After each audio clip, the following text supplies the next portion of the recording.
Assalamualaikum warahmatullahi wabarakatuh. Kali ini kita mau bahas tentang pengawasan partisipatif dalam penyelenggaraan pemilihan umum demi mengawal demokrasi. Siapa sih pemilik kedudukan di Indonesia? Jadi sebenarnya kedudukan ada di tangan rakyat dan dilaksanakan sesuai dengan ketentuan perundang-undangan. Demokrasi itu ada demokrasi langsung lewat pemilu, lewat recall, inisiatif, referendum, ada juga demokrasi perwakilan. Nah, fungsi pemilu adalah sebagai instrumen pergantian kepemimpinan politik secara reguler, damai, dan partisipatif. Pemilu adalah instrumen partisipasi rakyat dalam politik dan pemerintahan melalui fungsi partisipasi rakyat dalam pemilihan kepemimpinan politik. Pemilu juga merupakan instrumen partisipasi rakyat dalam mengevaluasi kinerja kepemimpinan politik dalam reward dan punishment-nya.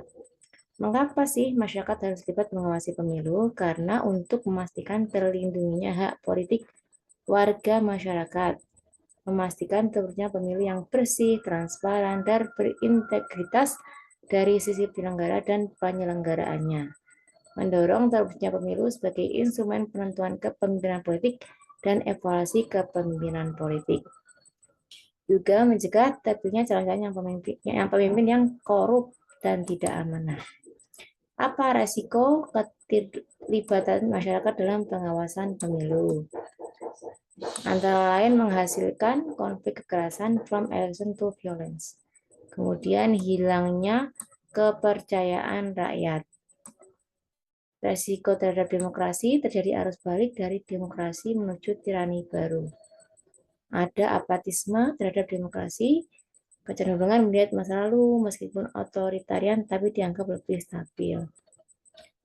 Resiko terhadap masa depan bangsa karena yang tidak maksimal dari pemilu adalah lemahnya kapasitas kepemimpinan yang dihasilkan, legitimasi politiknya dipertanyakan, melemahnya orientasi pemimpin pada pembangunan negara hukum yang demokratis. Tantangan dalam pemilu antara lain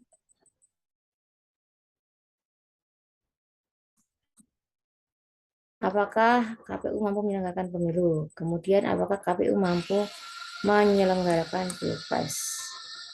Nah, kemudian ada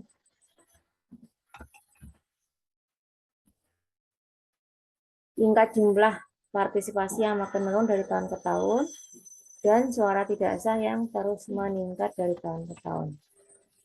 Sementara dalam pemilu 2024 ada 11 tantangan. Nah, yang perlu dipertanyakan juga selain tingkat kepercayaan publik kepada KPU juga tingkat kepercayaan publik kepada Bawaslu. Apakah Bawaslu mampu mengawasi pemilu? Apakah Bawaslu mampu mengawasi pilpres? Kemudian ada juga isu netralitas, bahwa KPU tidak netral.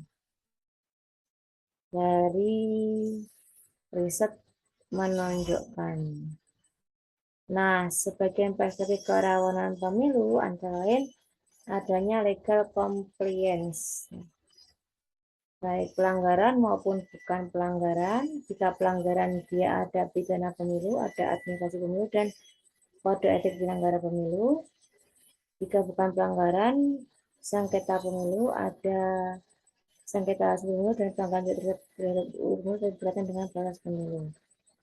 Kemudian kerawanan yang lain adalah security konflik antar peserta pemilu, antar pendukung, horizontal konflik antar peserta pemilu dengan penyelenggara pemilu, vertikal konflik, serta konflik peserta pemilu masyarakat dengan pemerintah. Karakteristik pelanggaran pemilu antara lain pelanggaran berdaya rusak tinggi, daya rusak terhadap integritas pemilu, fairness dan accountability, ada daya rusak tatanan demokrasi dan good clean governance, daya rusak terhadap mayoritas bangsa.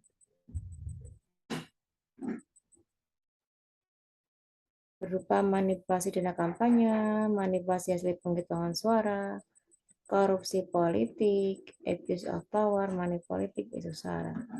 Kemudian ada pelanggaran berdaya rusak rendah seperti pemasangan atribut yang mengganggu keindahan kota, kampanye pawai yang mengganggu ketenangan masyarakat. Kerawanan pemilu berdasarkan peta aktor. Dalam penyelenggara pemilu, kemungkinan ada ketidaknetralan, ketidakprofesionalitasan. Dalam peserta pemilu, ada kerawanan pelanggaran aturan pemilu, sengketa antar peserta pemilu, sengketa antar peserta pemilu dengan penyelenggara pemilu, kerawanan dalam masyarakat, pelanggaran aturan pemilu, dan konflik antar pendukung. Nah, bentuk layanan masyarakat dalam pemilu adalah masyarakat sebagai voters atau pemilih. Perlu akses informasi tentang prosedur penyelenggaraan pemilu, akses informasi tentang profil peserta pemilu, serta hak untuk memberikan suara. Masyarakat sebagai observer, akses informasi terkait proses penyelenggaraan pemilu dari penyelenggara pemilu. Hak untuk diakui kebenaran dan tidaknya dalam memantau pemilu, hak untuk menyampaikan temuan atau laporan dan rekomendasi perbaikan atas penyelenggaraan pemilu.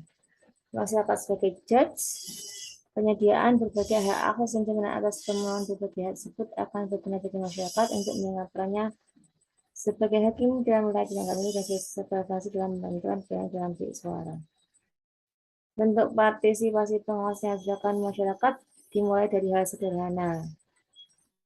Tahapan pendaftaran pemilih, pastikan nama Anda dan keluarga Anda ketika sudah pemilih, awasi dilakukan jika ada pemilih yang belum terdaftar, awasi dan dalam tahapan kampanye, awasi lakukan jika ada yang mempermudah dalam kampanye, jangan terlibat penyebaran hoax, awasi dilakukan jika ada yang berkampanye di tempat hiburan atau pendidikan, awasi lakukan jika ada praktek politik uang. Dalam tahapan pemilihan dan pemungutan suara, laporkan foto Siwan ke Panwas melalui aplikasi atau medsos.